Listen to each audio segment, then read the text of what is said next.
We're here with more WordCamp. This is the last outline workshop before we move ahead into our novel bootcamp, which starts next week. And we're going to be starting with that week 0 kind of overview class and then moving right ahead into week 1. So basically this whole period has been for figuring out what happens in your book. All of the outlining classes have been focused around structuring and plotting your book before you even write a single word. And then in the coming weeks, you'll actually be starting that book and working through it, the draft, in 90 days to finish our novel bootcamp course. So we're on a staged channel, meaning you do have to raise your hand and be invited to speak. Click that accept button once you've been invited to get up and actually speak through the mic on the stage. We are WordCamp. I think most folks know here that we are linked to ScriptCamp, which is our biggest server, but it is not our only server. We have many other servers in the SkillCamp nonprofit as well, offering free and low-cost classes to reach your life goals. Film Camp for filmmaking, Code Camp for coding. We have plenty of other servers that focus on different skills with lots of free classes, table reads, script swaps, writers groups, and things like this. We have some free public classes like this one, which are open to everyone, and then some like the advanced bootcamp classes that are just for our supporting members. So definitely come sign up if you're interested in taking classes beyond just these free weeks. It's so late in the outlining bootcamp, I think I just won't introduce myself again. You can go back to the early videos if you want to hear more about me, but in any case, the upcoming free classes are going to be pilot program that's starting on Fridays at 6 p.m. and it's going to be running through our 6-week course where you'll go from idea to finished draft of a brand new pilot. On the 7th from 6 to 8, we have that week 0 overview class, the art of writing pilots. Then the next week on the 14th, we go right into week 1, which is story engines and log lines. Saturdays, we're keeping this same time slot, so all WordCamp classes so far are typically going to be in this 12 to 2 on Saturday's time slot. So we're moving from outlining to actually writing the book. Write a novel in 90 days is the overview course on the 8th next week, and then we have the actual start of the 90-day novel on the 15th. On Sundays, we are starting our new session of Feature Bootcamp, so if you want to write a movie in 8 weeks, that very first class will be on the 9th, and that will be on the Sundays, 10 to noon time slot. Okay, so just plenty of free classes to introduce you to these different topics, and then if you are intrigued and want to continue and do more, then head to scriptcamp.net and you can sign up here for unlimited membership. It includes access to all the boot camps on every server, every class, every workshop, every single thing. Even though our website is scriptcamp.net, the membership still includes access to WordCamp, FilmCamp, Code, Tune, Creator, Design, Lingo, and more as we add them. We just added GameCamp as our most recent one, game design focused server. With over 100 hours of classes every month, membership will include access to exclusive chat channels, huge discounts off consultations and proofreads, access to video library, which includes recordings of all previous classes and events. You get script coins every month that you can use to spend on table reads and things like that. And we're adding new stuff every day. I mean, we're always doing new classes, always adding new events, instructors, and topics.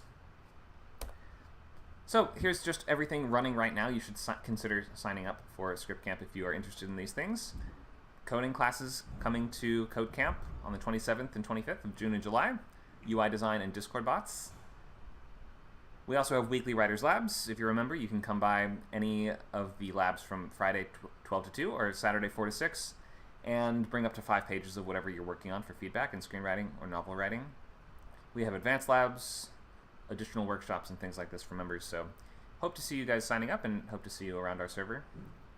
And if you're watching on one of our other sites like Twitter, Twitch, Facebook, YouTube, or something like this, then you should come join us on Discord. You can come get the link for that at our website, scriptcamp.net, by finding this blue button in the top right with the Discord logo on it. And if you join our Discord community, you can participate live in these classes, be in our swaps and table reads, and many more types of events that you'll only be able to find on Discord. So hope to see you around our server. You can get a class on its own, or you can sign up for unlimited membership to get access to all classes.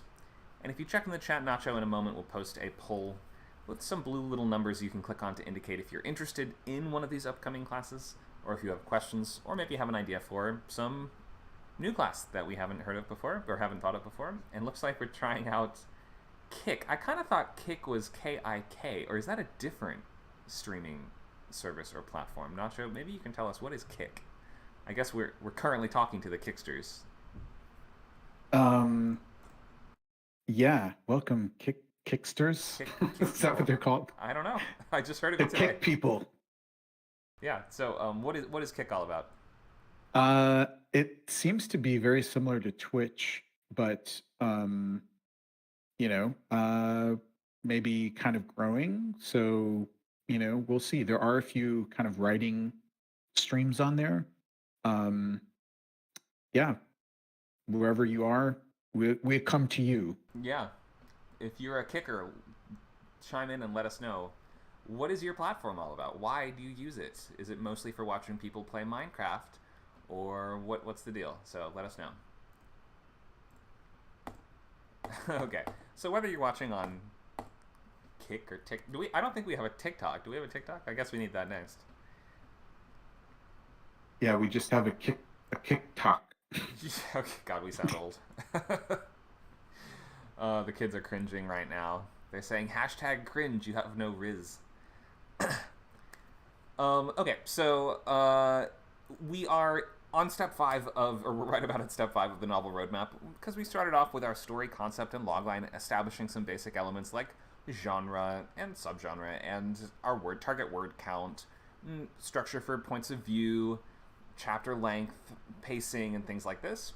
We then moved ahead into Sketchbook, where we are filling out a basically kind of unformatted, uh, like groups. What do I want to call it? Not a group of notes, but a collection of notes that is going to include ideas for what's going to happen in the story and your basic like early versions of your story beats and logline and things like this, and just categorizing and gathering and aggregating all of your ideas into one single document. And that's what the Sketchbook is really good for, rather than keeping everything in a bunch of separate folders and files and stuff written on the back of your sticky notes that are stuck to the closet wall. We also talked a bit about world building and creating that sense of either whether your story is contemporary and takes place in a real location, or whether you're creating a completely new world from scratch. We're all doing some level of world building, and you can go back to those early classes if you want to get some suggestions on how to world build in the different arenas of physical, social, local, mystical, and other things like that.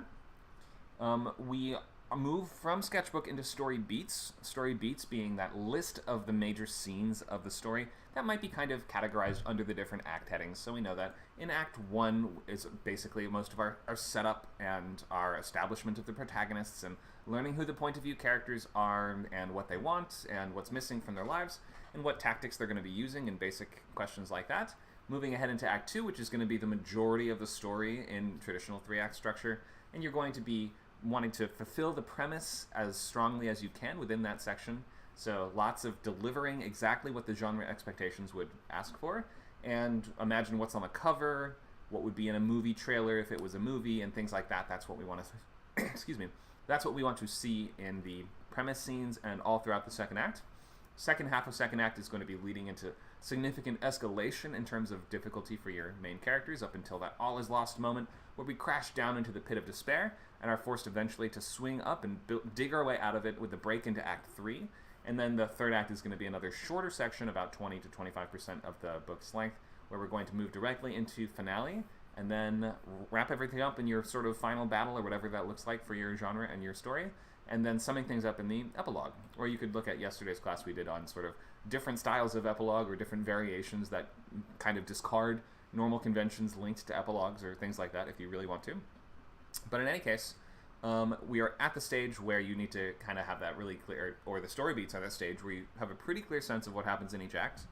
And then as you advance from there, you're moving into scene cards. So, of course, having to work out all your characters, that would probably be in the sketchbook phase where you want to figure out most of the characters. But adding any additional characters or viewpoints as you need to. And then fleshing out the rest of your scene cards, which are going to be a full paragraph, at least for every scene, so you know what happens in each part. You can break that down per chapter, because chapters are going to involve usually a couple scenes, not that many, depending on your pacing and length and things like that. It might just be 1 or 2 scenes per chapter. In reading horror novels, especially the horror novels that feel a little bit more like horror movies, you'll sometimes find that each, and I'm reading The Troop by Nick Cutter right now. Something interesting about the pacing in this book is that sometimes it's like every chapter is like one scene from a horror movie, but it's a little bit expanded, and you get more flashbacks and you get more memories that the characters are bringing to their experience here, or like it sort of like builds out from a single scene, and we kind of add a lot more context and kind of adding more character information to a scene than we'd be able to get in a movie.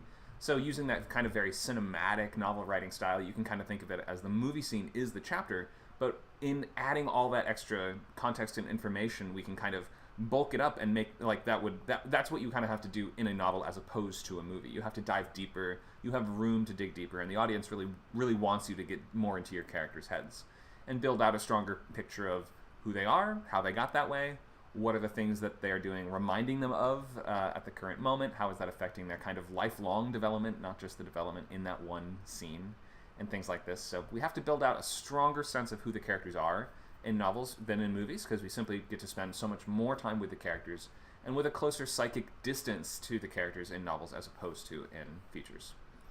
In any case, we've fleshed out our characters and your roadmap through the whole story in the sense of you know what's going to happen in every chapter, and ideally in every scene within that chapter, though you can leave a little bit wider space around the plot events if you want to leave more room to figure out what happens as you get there. Everyone does this differently, and everyone sorts that out how exactly they want to balance that idea of figuring it all out beforehand and leaving space for yourself to explore once you get there. You can do a lot of both. I think just because you're a planner doesn't mean you can't leave room for yourself to go off the map. It's like you're making the map for yourself, but you can leave the map. The map is just like an idea of a way you could get to the ending. So you can always go off from your original plans, but I would recommend if you start going too far to stop and replot or re-outline from there.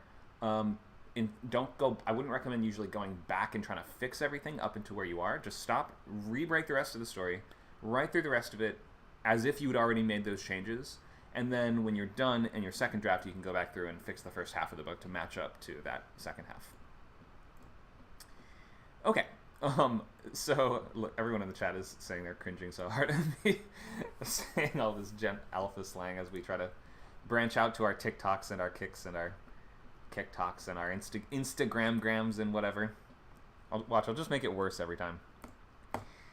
Okay, so at this point we should be basically ready to start pages because we're wrapping up these story beats and scene cards, and by now have a pretty clear map through the rest of your story. Ideally, you've color-coded those different sections for your different points of view. You have page or word count benchmarks that you've written generally onto at least some of the major story beats, so you know if your total word count's going to be 80,000, then 40,000 is your midpoint. It's mathematically easy to just figure out some basics like that. But then beyond that, you can go into even more detail. I plot really carefully down to the 1,000 words. So I'm saying this chapter is going to be 73 to 74,000 words. This chapter is going to be 74 to 76. I don't always stick with that, and sometimes that leads to me getting a little tripped up and having to replot as I go. Like in my book as I'm currently writing, I'm writing 2,000 words a day. But I got to a part where I was realizing we haven't checked in with one of the other main characters in a long time. But in order to check in with him, we'd have to slow down the pace on this really exciting thing that was happening in this other part. How can I fix that? And my fix on, and I don't know if this works or not, this was just my on-the-fly, you know, it's like fixing the car while you're driving it kind of solution to this problem was, okay, we check in with the other character we haven't seen for a while, and he has his own interesting scene. Then at the end of that scene, the characters from the first group stumble into it, and they look like they've been through a real mess of a situation. They're all beaten up. One of them has her eyebrow burnt off. One of them's all covered in bandages and bloodied. And at the end of that scene, our you know, the character that we were checking in with, he's like, what the hell happened to you guys? And then we go into a flashback of what happened to them, basically, how they got up to that point. And that was my kind of like on-the-fly solution to that sense of, well, if we check in with somebody else, it'll damage the pacing. It actually, I think, is working pretty well to create a sense of excitement moving into, well, how did they get that way? What did they actually do? So we'll see at the end of the draft whether or not that actually worked, but as you're going through, you have to kind of be able to break things apart and reattach them back together in ways that you hadn't initially anticipated, because some stuff will just end up working better than other stuff on the page. So be ready to adjust as you go, but always, I would recommend, be modifying your outline to compensate. You don't have to go back necessarily. And like if a scene was only intended to be 1,000 words but ended up being 5,000, you don't necessarily have to go back to that scene card that you've already worked through and adjust the numbers. But I would adjust everything after where you are now, so you have a more accurate, or maybe every couple of days just like smooth it out and adjust it so you're like, okay, I've been super slow. So now I have to add a couple thousand words to each of the page benchmarks as I originally envisioned them. Or maybe you're moving through everything too fast and you need to sort of add more scenes or even an additional viewpoint or something like that. Typically, you don't want to be adding new viewpoints on the fly when it comes to a draft that you're in the middle of, because it's going to throw you entirely off. And if you had plotted the whole thing up until that point without that character in mind, then adding in those new considerations in terms of their wants, motivation, their goal, their progress in their goal, how do we establish who they are, and then move them out of that place of stasis and all those other things might kind of just conflict with the road through the story as you had built it to begin with. So usually don't add additional viewpoints on the fly. It's like having a kid to save the marriage in my mind. It's like, well, how do I fix the story that's not working? I know, we'll have a new character. It's like the husband and wife that are like, how do we make the marriage work? I don't know, I guess we have a kid, and then we'll care about the kid. But it's like every kid you add is going to add an exponential amount of work to the story. So, yeah, don't have a kid to save the marriage. Don't have a new character to save the story. Is that the worst, silliest metaphor we've used a lot of weird ones. Okay, so at this stage, we're starting pages, and so that means we should be on track to finish this outline by June 8th. That's next week. Today we're going to be checking in for any remaining hurdles that you guys are having. This is the final outline workshop, the final lab. So my ideal is we will check in with everyone. Everyone is totally done with their scene cards and is super excited to start their story. And then you can take us through your story, which is going to be where you start at the beginning and tell us what happens in your book in a reasonable amount of time without going on too many digressions. We'll have a stopwatch running. Don't feel too pressured exactly to fit it in that time. Like, this is not so much a pitching-based art form as screenwriting or TV writing are. But still, it's really useful to have that story in your head so well that you can fluently and precisely take an audience member through the experience of that story.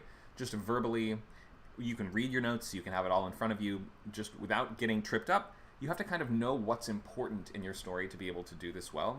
But don't panic if you can't necessarily do it well. This takes a lot of practice to be able to do this, on the fly. You can always practice this before a class or other event, a swap or anything else, though. You can have your stopwatch in hand and maybe set yourself a goal of 5 minutes. And within 5 minutes, take us from beginning to end through the entire book. You might want to think about this. This would be just like a way to sum up pretty quickly. Actually, you know what? This is like an early outlining thing. Let's not look at this page right now. Let's go to this slide instead. So, taking us through the story. So, this says 3 minutes or less, but for books, you have a little more time. So, let's think 5 minutes. We're going to typically focus on that central protagonist and explain the gist of their journey. You don't need to take us through the actual experience of reading the book necessarily. You don't have to start with we start in a dark room and we don't know who we're following. And then we follow that character as they do this, and eventually we reveal it's a farmer. You don't need to take us through as if we're trying to experience every emotional moment of it. You would start us off by, there's a farmer that lives in this place, and every day he does blank, until one day, blank. And that's kind of the fairy tale model, right? Once upon a time there was blank. Every day, that's setting up their normal world, their status quo before anything changes. Every day they blank. One day, blank. And that's like the thing that shakes things up. It's your catalyst, your inciting incident that's going to demand a response from your character, and that response is going to be what pushes them towards the central action of the story. Because of that, they have to do blank, so that we break into two and explain your premise scenes. We have to use this primary tactic in an effort to, unite the Seven Kings against the Dark Lord, or we have to go on the dates with the person we met on vacation until we can find out if it works with them, or something, whatever the meat of your story is, until finally blank. That's going to lead us up to the final kind of battle. You don't always have to take us through every step of the ending. There's two sort of main models of taking us through the story. For this one, I would recommend trying to go through the ending if you can. If you are kind of behind and your scene cards are not finished, you can take us up to about the midpoint and then just kind of suggest the trajectory of the rest of the story. But ideally, try to take us through to the end. You can do it in 5 minutes or less. It's not too hard to fit that all in. Simplified. Focus. Combine characters. Hop over detours. You'll feel like you're losing valuable stuff, but it sets you free. Okay? So today we will do check-ins first to find out who's actually ready for this. And then if you are, you can take us through your story and get feedback from the whole group. Okay, let's start with our check-ins. Hopefully we're all ready to start pages. I'm going to go straight down the list. Oh, there's not a straight list. We have a stage-style channel. So instead, let me ask who would like to raise a hand and tell us your progress. Tell us if you're finished with your outline or if you're ready to start pages or is something getting in the way of that. Give us an update. Luke, go ahead. Hello, I'm not done with my outline. I'm still doing pre-writing and story beats. I dusted off my old novel. Let me find the log line. I posted it earlier for a fantasy group. Can I ask a quick question? Oh, go ahead. Oh, go ahead with your quick question. Okay, so my question was, do you feel that there wasn't enough time to get all the outlining done? Do you think we need to add more weeks to that part of the class? Oh no, I'm just haven't been working on it. I've been working on other things. Okay, understood. All right, tell us your logline. So, it still sort of needs the stakes, but when a magically inept alchemist's day calls prove insufficient to save her aunt's estate, she takes on a lucrative secret experiment under the employ of a vampire politician's estranged wife and blood-sucking twin daughters. Whoa, what was the first part again? When a magically inept alchemist's day calls prove insufficient to save her aunt's estate. Day calls? What is that? It's her job. She makes house calls. Oh, house calls. To rich, to elite people to do really mundane stuff. It's a whole thing. Mundane stuff? Wait, I thought she was an alchemist. She is, but like her talents are used to cure Mr. Ollivander's bunions or whatever, that kind of thing. Oh. So. Okay. So just like medicine? Medicine. A lot of medicine and I don't know. Aphrodisiacs are popular, like any mutations and enhancements, that kind of thing. Okay, I understand. So, like, I was gonna say snake oil style medicines, but and I guess in this world they actually work. They actually work. They actually do work. Okay. Cool. Sounds interesting. Would look forward to seeing more from that when you're ready to share. And so, was this the novel you were working on before, or is this a new one? I've been working on it for a while. I mean, I have like a chapter 1. It's a very old idea. It's like 3 or 4 years old at this point. But what about the one you were doing in the last novel bootcamp? Oh, Among Dogs? It's in the same universe, different novel, different characters. Okay, how's progress on that one? Pretty decent. I'm still in chapter 9 or whatever. I've kind of put it on the back burner. But I have my outline. It's pretty solid. I'm probably gonna like punch it up a little bit when I jump back in, just make the outline a little bit stronger. But it's pretty solid so far. I have my chapters. I got stuck in one chapter that I disliked, but yeah, it's going well, I think. Great. Okay. Yeah. So my philosophy is always going to be finish the one thing before moving on to the next thing. So if you've already got 9 chapters, then it seems like you're pretty well into that book, and I would think it can be tough to pick up in the middle of something because it's kind of like going back into playing your Skyrim file like 9 years after you played it last time. You're like, God, where is everything? Like, where do I go? What's in my quest journal? But for me, it's more fun because it's more like loading into a Minecraft world that's 12 years old and you forgot where everything is. But you can just build everything. You can you can just make everything new again. Great. So yeah. So whatever gets you excited to get back into it. So hopefully you'll be able to work through those issues and whatever was getting you stuck before and finish strong. Sure. Yeah, I'll definitely finish Among Dogs before I start this one. Cool. Sounds good. But I want to finish the pre-writing for this one. Got it. All right. Thank you, Luke. Got a question from go ahead. Someone in the chat, it looks like. Oh, okay. Looks like yeah, from Raven Kitty on Twitch. Hi, Raven Kitty. Let's see, was there a question that was attached to that?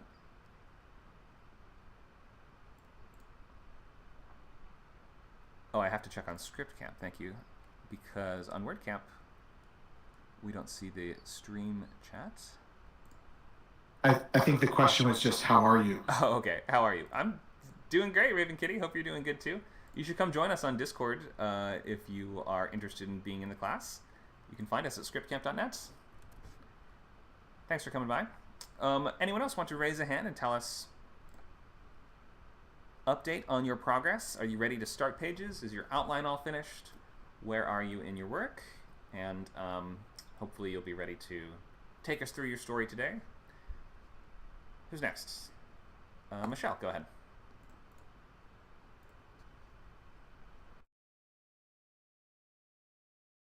There we go. Okay. Yeah, well, oh, wait, accept. Okay. Hello. Yeah, we hear you. Okay. Anyway, so, my progress has not been good, and, the reason is because I have, I have a dress I'm making for my trip, and, I'm supposed to go to my sewing class next week, and I needed to have my mock-up done. So, and there are the middle part of my sci-fi novel. It's I really haven't outlined it like I need to. You know. Okay, why not? Well, I mean, because I need to do some of the pre-writing about finding out about like what how I'm going to solve these problems. Luke came up with a great idea of, like the caves and stuff being, um, being pre-drilled and things like that. And I thought, okay, yeah, that's a great idea.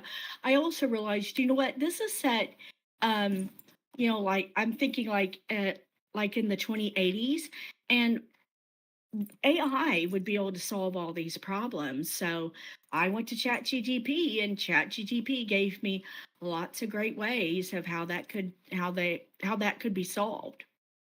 Okay. Oh, so you feel you just need to do more research? Yeah, I need to do more research on that. I mean, oh, sorry about that. Um, I feel, but anyway, but the story, I don't know if you remember, it's, a gamma ray burst hits the earth, and the but okay, sorry, these three scientists discover that a gamma ray burst is going to hit the earth, and I've made it 5 years, but now maybe I should go back to three. And what has happened so far is that the president has asked the three scientists and their families to come stay at NORAD, and basically until after all that is over. And I've also found out that um, that after a gamma ray burst, they won't need to stay underground for the next 100 years. That won't be necessary. But about 2 years later, the other parts of that gamma ray burst will come and basically kill off everything and that isn't underground. So, um, but after that, they're going to have to rebuild the ozone layer, things like that. And I'm not sure exactly how that could happen. So they would need to live underground again until the ozone layer could be rebuilt, which would take, I think, about 5 years. So they're looking at, you know, well, the families now, the scientists and their families are going to be there until all of this is over. So they're going to be there for at least 10 years. You know, Okay. everyone else doesn't have to be there for about 5 years after, so, so that's what's going on with Okay. that. Yeah, it seems like you picked a complicated topic with a lot of moving pieces, a lot of technology that would play into Mhm. how that would be solved. Yeah. So it would seem my suggestion would be if your idea is so complicated that it would require that much research to write, then maybe set it aside and write like just until you've written a book that you're happy with and that you have to kind of like teach yourself to write a book. Yeah. If you're trying to pick projects that have these big impediments and stumbling blocks at the very beginning, which are like I need to do a lot of research right at the start, it is kind of a little bit slowing you down. And just Hmm. like if whatever you're doing is not letting you finish books, then you need to try something else. Would be my Right. suggestion. Which is not to Exactly. say this can never happen. Of course, you can. You if you can find the time to do the research and things like this, then of course you can finish this one. But just my suggestion would be if you're looking to write something for the boot camp, then maybe pivot to something a little bit newer that you can work on pretty quickly without having to worry too much about getting it just right. Up Okay. to you though, how you I'm want to just not. go ahead. Well, I don't know what other ideas. I mean, I've got the horror script that I was planning to first make a book. I've got the romance novel, and I've got this, and I'm just not too sure what to do after that. I mean, those are the three main ideas I have. I mean, I want to I want to write more books, but I'm just not.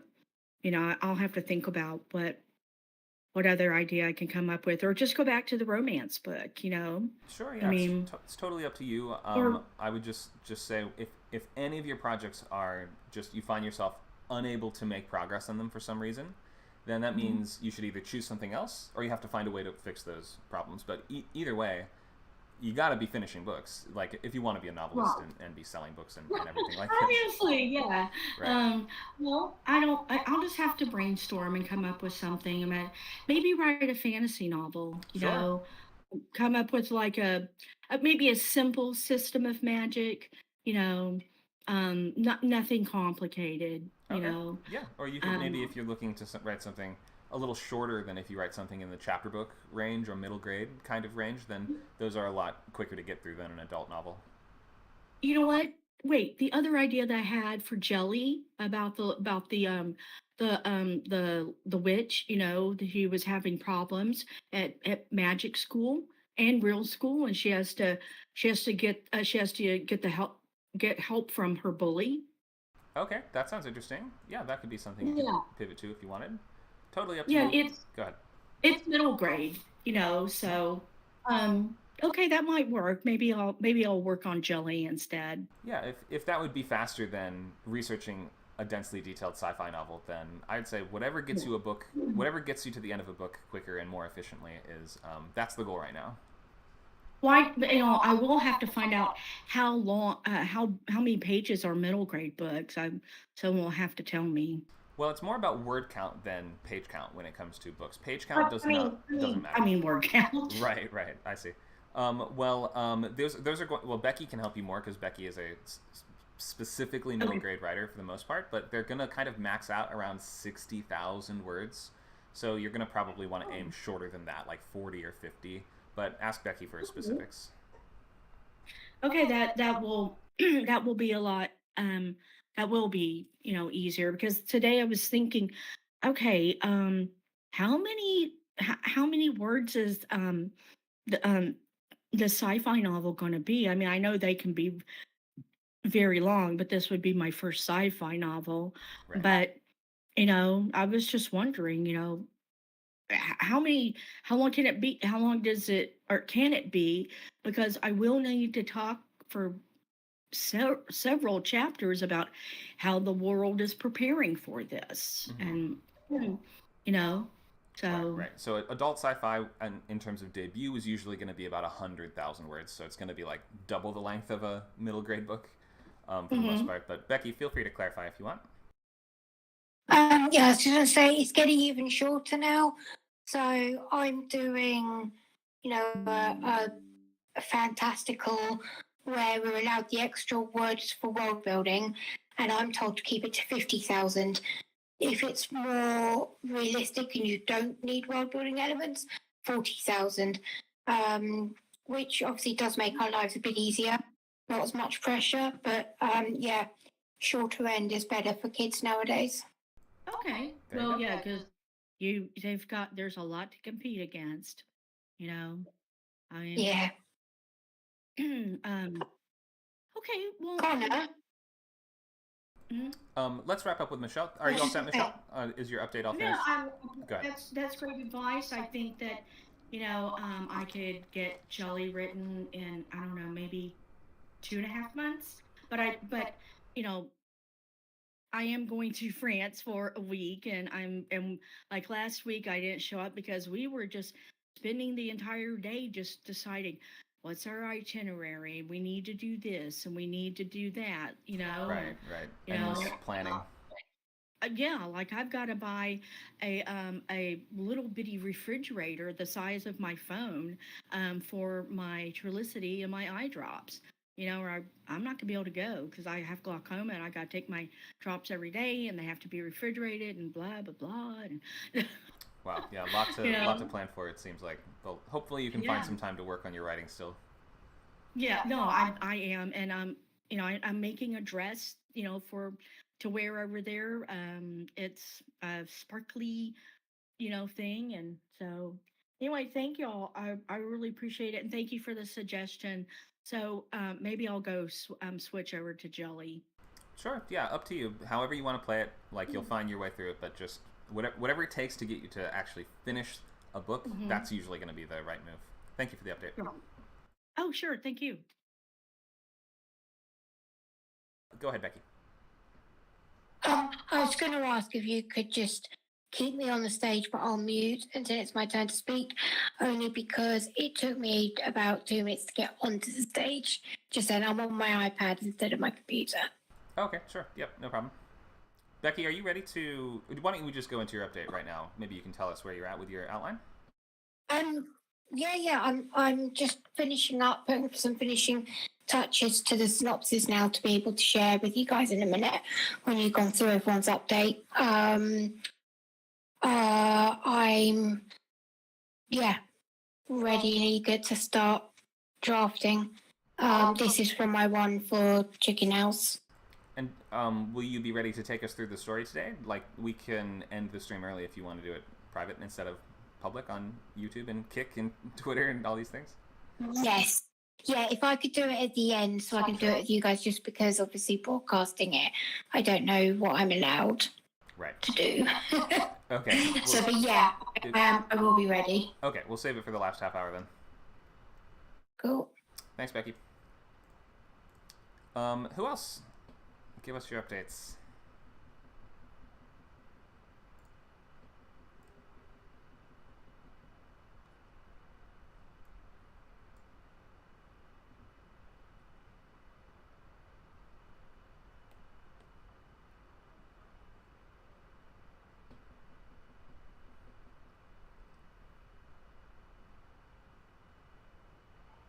Welcome, Gar.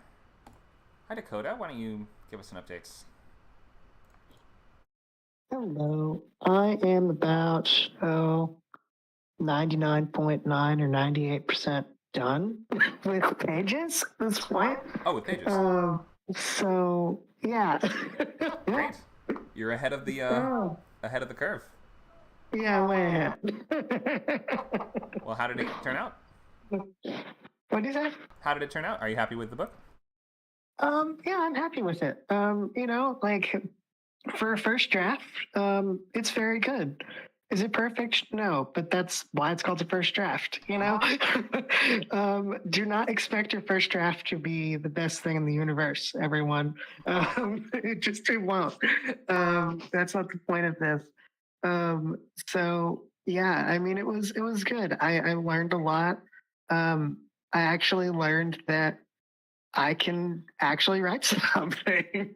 That's longer than than most things. And yeah, I really enjoyed the process. I think the next one might actually be publishable, so we'll see. Great. We'll see how it goes. But no, it was very good. I enjoyed the experience overall. Okay. Awesome. So yeah, it turned out very nice. So for this course, were you planning on like writing another book during the novel boot camp, or were you planning on doing a rewrite, or were you planning on what was your intention there? I'm probably going to start something completely new because I do not want to jump into rewrites with this yet. I want to like give it like 6 months or something till I rewrite it because I'm literally am like, okay, I'm just kind of coming off of this one, so I don't want to rewrite it immediately. I do want to give myself time, so I might start with something completely new. So yeah, we'll see how that goes. Cool. All right. Well, thank you for the updates. Anyone else?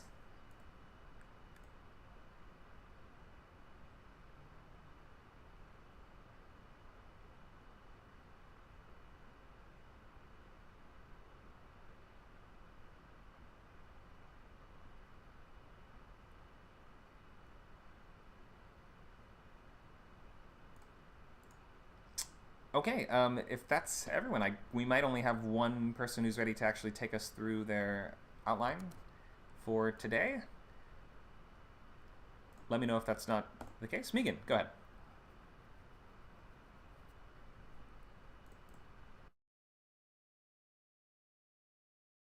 Helps if I'm unmuted. You already saw my outline, which is more bullet points than an outline. But you know, I'm looking to expand upon the second half of it. I am just into the second act. One of the largest premise scenes is yet to be written, which is the very next chapter. So I have the first 10 chapters written, and I'm about a quarter of the way through. So things are moving along pretty well, I think, all in all.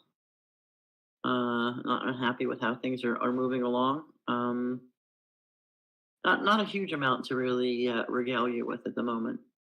But I thought that I would say that it is in progress and making progress. Okay, great. Yeah, 25%. That's a good. We're almost through the first act. So. Oh yeah, completely through the first act. Yeah. Awesome. Break into two is the entity is coming out this next chapter in 11. So, and I'm at a little over 18,000 words, 18,000 and a half words. Or 18,500 around there. So that's a perfect 1/4 mark. I just have to think of a few more premise scenes. I need to have a really good point of no return, and I know that I need to have, at some point the exposure and abandonment of the good guy persona for David. And so I'm just still working out the last little sort of premise scenes that go in between the creature being let out and David's betrayal. And then we should have, after that, we should have an all is lost moment. And then halfway through the third act, we should have the twist, which changes how the third act will go. Right. Great. Okay. So yeah, pretty well along, all in all. Mm-hmm. And is this your first time outlining a book in more detail? Yes, this is absolutely my first time outlining a book in more detail, and I'm hoping, and so far it's been looking like I will have to do a lot less editing because of having outlined it. The first book that I wrote in a much shorter period of time, but I also had less to do. I was not moving house and business at the time, but it required 2 years to freaking edit it. So I'm hoping that this time we will have a lot less time spent in the editing room, so to speak.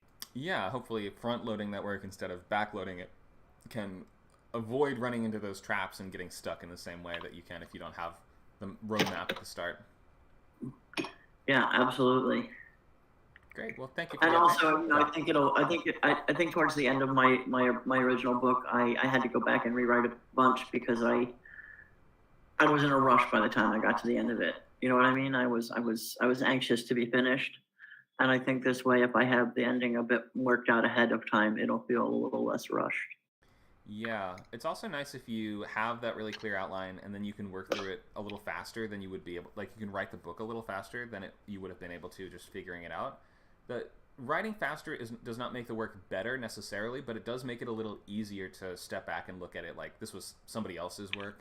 I can just evaluate it more objectively if you didn't like, you know, spend years and years on the original draft. Thank you for the update. Yeah. Go ahead. Agreed. I'm going to be excited to actually, when I'm finished this book, go back to the original book that I wrote, the first one, and look at it with fresh eyes, so to speak. Right, exactly. Thank you for that.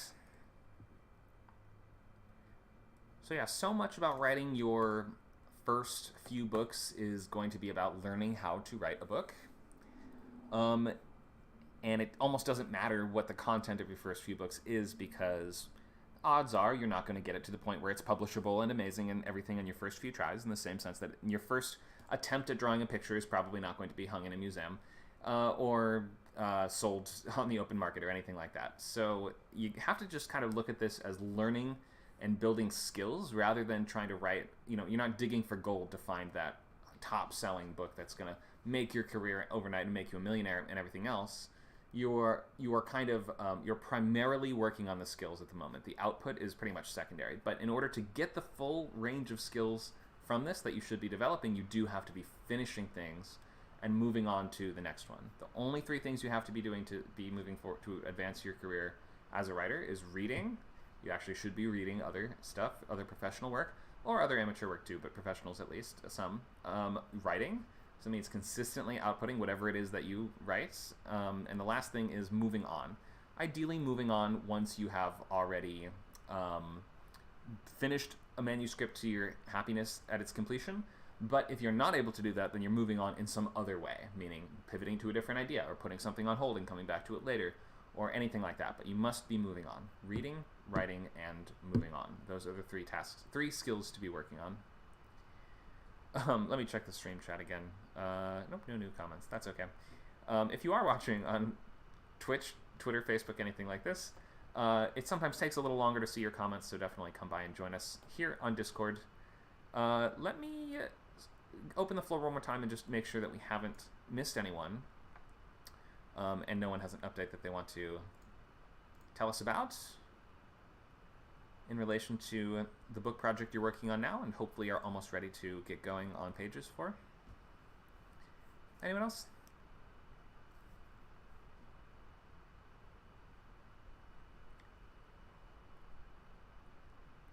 I see in the chat Luke says it might be helpful to walk through my vague ideas about the story structure. Okay, yep, we could do that today if you want to.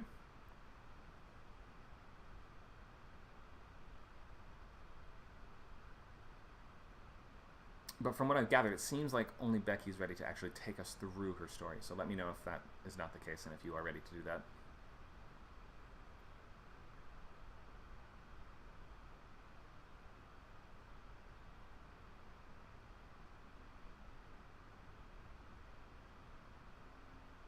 Okay, I don't see any other hands raised. I do see a few folks typing, so I'll let you finish your comments there. We will just... let's see, do we even want to recap anything in terms of story beats, chapters? Let's just scroll through and see what we had on here. We had chapter length, talking about how to use chapters, chapters versus scenes, how to start a chapter, get to the middle of it and end it, chapter titles, scene cards, types of scenes. Okay, so we have quite a few recap slides if there's something you just wanted to ask more about today, so we will open to questions as well. But in any case, here, let me just leave you with this reminder of our typical 3-act structural beats. You're so tired and sick of seeing this if you've been in my other classes before. Okay, I'm not seeing any other hands raised or questions or comments, so I guess we will just move ahead to the take us through your story part. But Luke, do you think you want to start us off and take us through, even though your story is not fully ready, do you want to take us through just whatever you can? Sure. Okay. How do you want to start? I guess start at the beginning, right? Okay. Yeah, maybe let me bring up the log line. Oh, yeah, that might be helpful.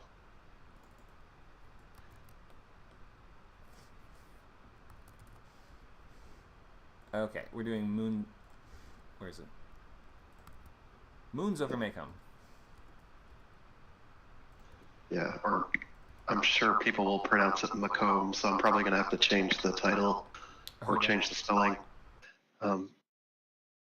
Because in my brain it's Macomb. So anyway. I read it as well, so I got it at least. Right.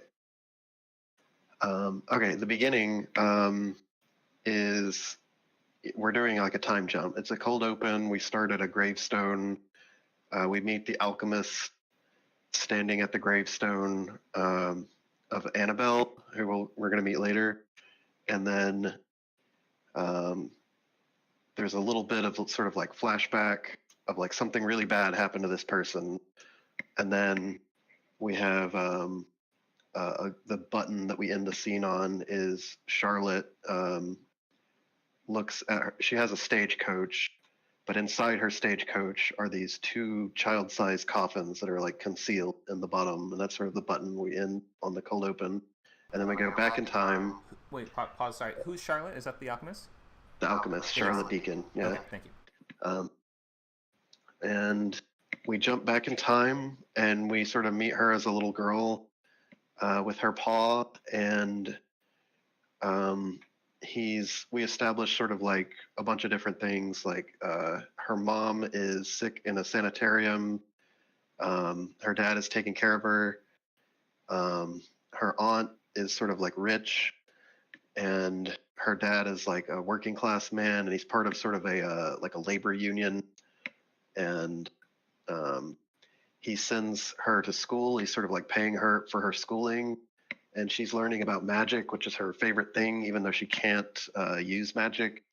She has I forget what I call it, but she's born without the ability to use magic or cast spells, and but she's like a really skilled alchemist. She's good at the science part of it,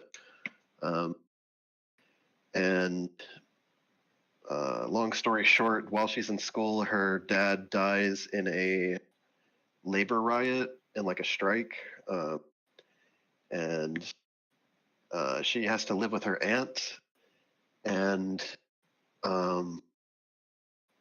her aunt, I don't know, her aunt's estate is sort of failing, so she tries to help out and take on. She basically gets a job as an alchemist doing day calls or house calls, I guess would be easier for people to understand.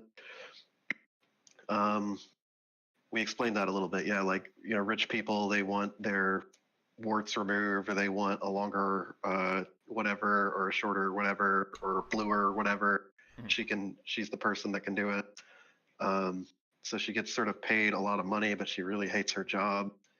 And her aunt's estate is sort of a black hole trying to keep up with the upkeep and everything. Why does she hate it if she gets paid well for doing her number one interest? Her number one interest is alchemy. It's not, curing plantar fasciitis or something. It's, Oh, what does she want to be doing with it? What she gets to do with it is, something that no one's ever done before, like breaking moving the threshold of alchemy, ahead. She wants to be like a scientist and an innovator. Right. She's very like antisocial. The childhood trauma and stuff's a big part of it. So anyway, the break into 2 is when we meet Annabelle. So her business is failing. Like, her job, she hates her job. She's struggling for money, and she meets Annabelle, this like rich, mysterious individual who offers her a job and offers her sort of, I don't know, the opportunity to meet this up and coming politician, and invited to a big like ball, and we get to meet Blayloth at the ball. I'm going really slow, but I have a lot of Act 1 figured out. We meet Blayloth at the ball. He gives this like big grand speech and introduction. Everybody loves him. Charlotte is sort of enraptured with him when she sees him, and You know, he has all these positive ideals, and he's going to change the status quo and make, you know, he's going to help people like her dad, basically, and that makes her support him. Um, but Annabelle, she finds out, has a dark secret, and then we get to meet like the estranged daughters, who absolutely hate Blayloth. They don't want anything to do with them. They, you know, they're sort of like prisoners, and so there's a dilemma. Like she's working for a person that's sort of like opposed to Blayloth, but I don't know. It's a whole thing. It's a moral mess, and I'll probably clean it up a little bit.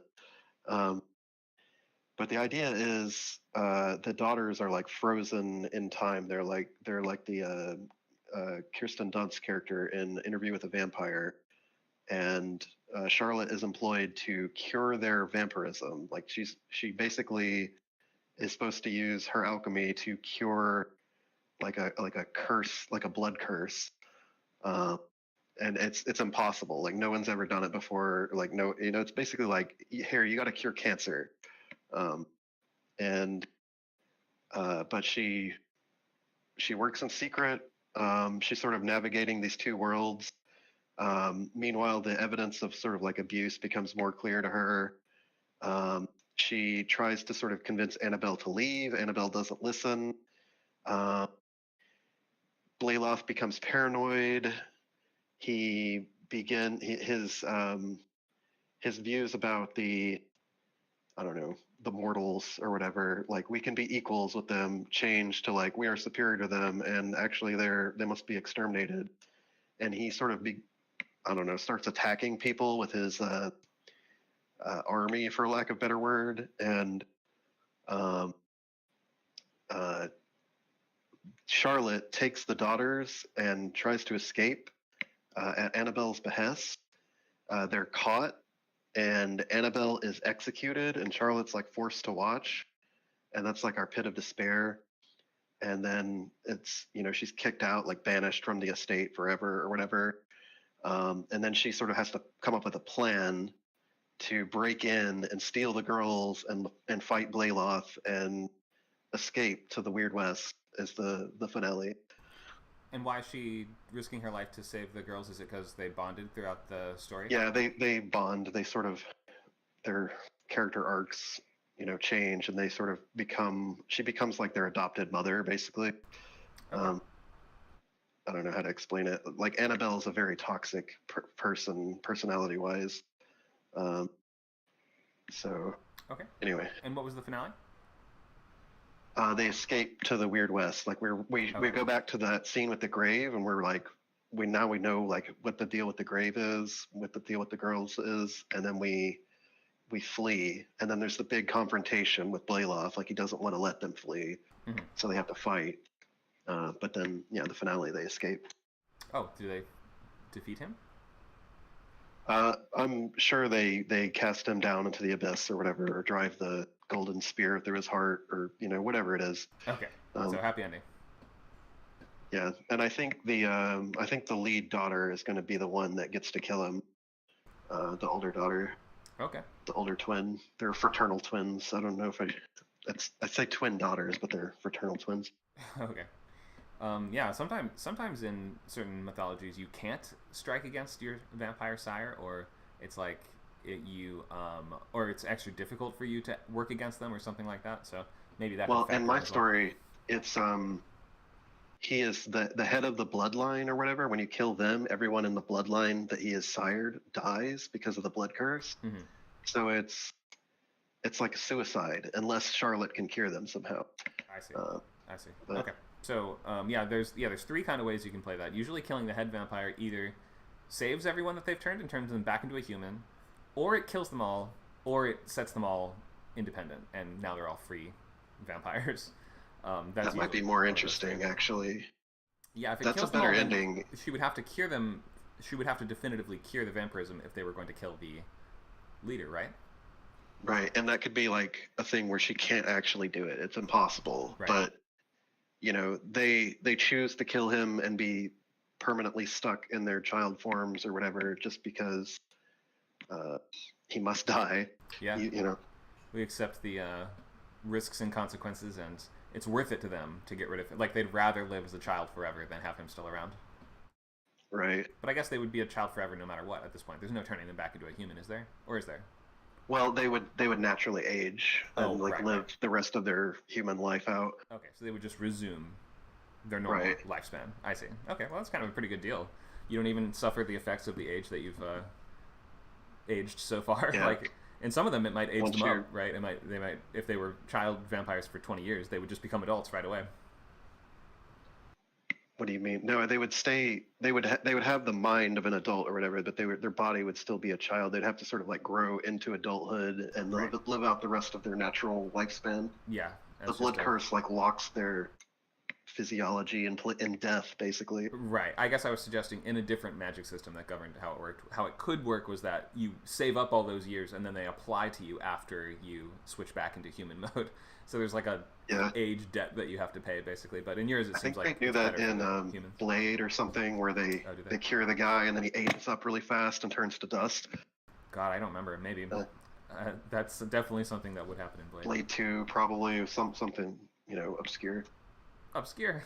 That's the best one. It's Blade 2 is the best one. Is that the Guillermo del Toro one? I mean Blade 3 then. Yeah, Blade 3 is pretty much a disaster. It has too much Ryan Reynolds in it. Being too Ryan Reynoldsy. Yeah, save him for Deadpool. Yeah, don't do Deadpool in Blade. Come on. Okay, we're digressing.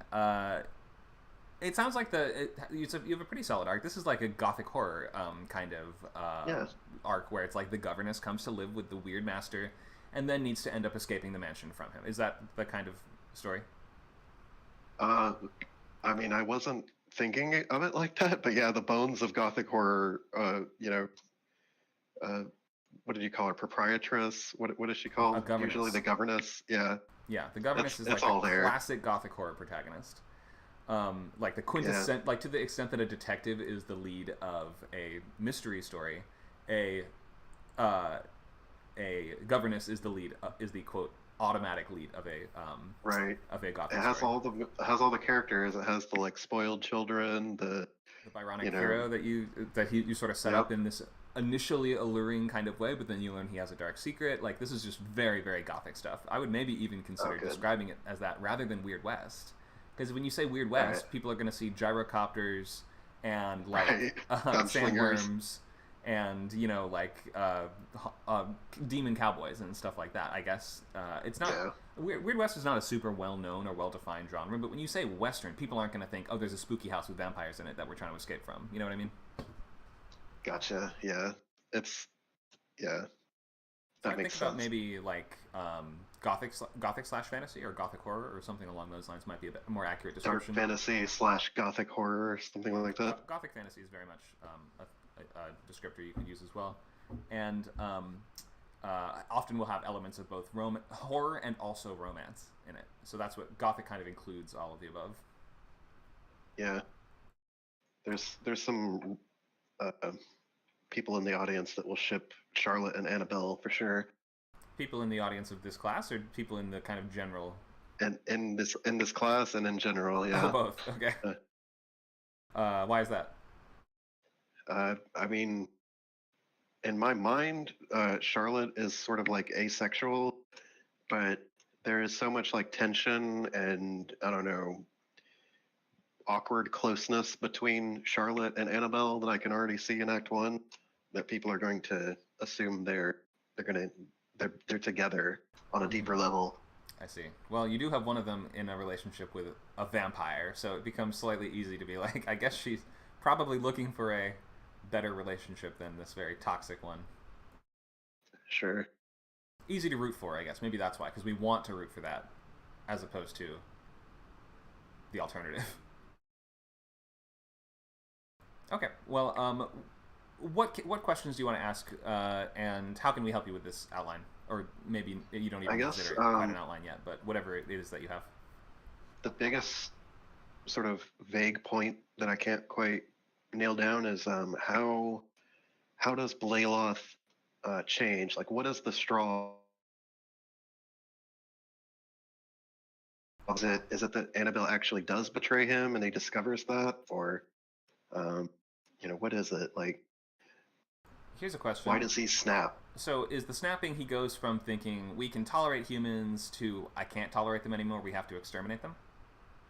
Well, even so, his idea is like he wants vampires to come out of hiding and take their rightful place, like co-equal amongst mortals, in a co-beneficial capitalist relationship where the buying and selling of blood is a big part of it. But he comes to believe that that will never work. The vampires of old were actually right, and or actually they were wrong. They thought mortals could be controlled and kept like cattle, but they can't be controlled. We have to wipe them out. Like this, we cannot coexist. Then I would think that that realization should come from his interactions with Charlotte. She's a human, right? Yes. Then I would think about at the beginning, really build a lot of tension with him, where he's like, I don't trust people like you, that sort of thing. And you can really build that kind of like Darcy, Liz Bennett kind of like relationship between them, where he's very standoffish and cruel and emotionless and things like that. And she starts to really break through. And then for the first time, he's like, maybe I can trust humans. You know what I mean? Like, maybe you're not all that bad. I suppose I could trust maybe just this one. Maybe you. And then when she realizes how bad he really is, then you can use that. Sorry, go ahead. Do you have it backward? I want him to start sort of like trying to trust humans and trying to be, break bread and give an arm and a leg or whatever of himself to the humans and to the mortals. And does that make sense? Right. Yeah, that's what I was going with. Okay, so you're saying he meets Charlotte and she's the one that sort of creates that in him, though? Like, I want him to start off that way. So if he's not struck, so let me go back, or I may have to. Okay. Where did I leave off? So I was thinking that if he starts off standoffish and unwilling to trust humans, but we watch him open the doors to that, and we watch him say like, I can't be like all the other vampires. I'm not like those other guys. You can trust me. You can vote for me. I think that we need to mend the gap between humans and vampires or something like that, and that's why I'm going to choose a human governess, or I will allow my wife to hire this human, and I will, begrudgingly give her this trust, and eventually open up to her and things like that. And then when she starts acting against him, he can take that betrayal as confirmation that he was right. Oh, I guess humans can't be trusted. I was wrong to give you a chance. You all need to be squashed and exterminated because you hurt me, in the same way that humans will always betray us and will always turn against us. You see what I mean? So it could be like a big show of him opening his house or whatever. Like, exactly. The party could be the first time he's like opened to humans. Right. And he could make a big show about like, I'm going to hire a human governess, and Charlotte's not so scary. Have Annabelle pull Charlotte up on stage in front of all the staring eyes. Yeah, exactly. And maybe even he does a stunt where like somebody nicks their thumb with a knife or something like that by accident, and then he like refuses to go crazy over it. He's like, let me take care of that for you. Gives him a bandage or something like that, and everyone claps and he like takes a bow. He's like, if he's a politician, he's trying to normalize the idea of different magical creatures and things like that. That's a great idea. So if he initially opens his doors to them and then he feels betrayed, then we would kind of almost understand where he's coming from when he's like, I was right about them. They will always betray us, and if we give them even an inch of leeway, then they will use it against us. Yeah, and worse, Charlotte's like trying to take away his power almost by finding the cure for vampirism, Right, that's exactly. She was secretly plotting against me the whole time. That's worse than an assassin, that's anyway, that's great stuff. I will definitely put a note of that in my document here. Cool. Yeah, that makes sense to me, just because like we typically want the major changes in a story, if you can, to revolve around those other characters' interactions with your hero. And like if this is all tying back to the A story, then the A story should be what causes that change in the other main characters, or like their experience with your protagonist is what pushes them where they eventually need to go. That's just my initial like off the cuff thought on it. Yeah, that definitely adds something. Cool. Anything else you wanted to ask about? Nope, we could move on. Perfect. Thanks, Luke. Some other suggestions in the chat for you as well to look at when you have a moment. Okay.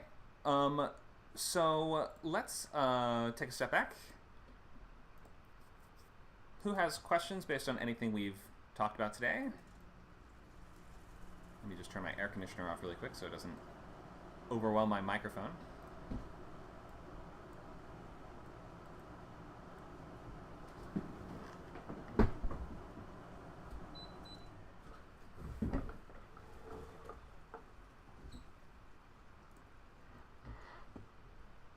Okay. Anyone else want to ask a question, brainstorm about your outline, solve any issues in your story, or anything else before we go through Becky's?